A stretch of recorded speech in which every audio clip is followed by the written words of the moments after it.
Hello.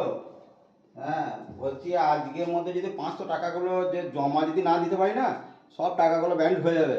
তো আজকের মধ্যে সব ব্যাংকে জমা দিতে হবে, যা যা 500 টাকা নোট আছে দিয়ে দিবি আমাকে, না জমা আর জমা হবে না পরে। এই রে, আমার কাছে তো অনেকগুলো 500 টাকার নোট আছে। ছোট দেখি, আমার তো লোখানো অনেকগুলো 500 টাকার নোট আছে। তাড়াতাড়ি বার করি, ওকে দিয়ে জমা দিতে দিই।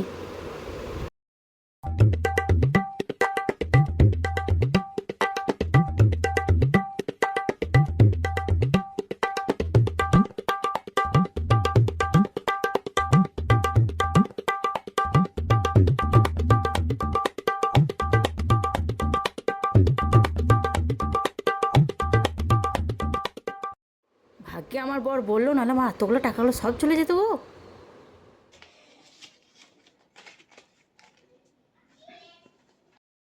এই টাকাগুলো আমার নিয়ে ব্যাংকে জমা দিতে হবে। তো আমার এগুলো জমানো ছিল, একটু একটু করে জমিয়ে রেখে দিয়েছি। শালা, আমি তাই বুঝতে পারছি না আমার পকেটের টাকা কোথায় যায়। প্রত্যেক দিন একটা দুটো করে টাকা শর্ট, বাপরে টাকা, ওরে বাপরে 500 টাকা এগুলো সব মেরে দিয়েছিস আমার। তাই আমার জমানো টাকাও খুঁজে পাচ্ছি না, আমার পকেটের থেকে টাকা প্রতিদিন শর্ট হয়ে যাচ্ছে। আমি চালাকির জন্যই আমি বললাম, যে টাকাটা ধরার জন্যই বললাম যে ব্যাংকে আজকে টাকা সব জমা দিতে হবে, টাকা সব ব্যান্ড হয়ে গেছে। তাহলে আজকে আমি বুঝতে পারলাম এই টাকাগুলো সব আমার সরানো টাকা। বলো ছলো নয়নে হাসি মাখা বদনে Women.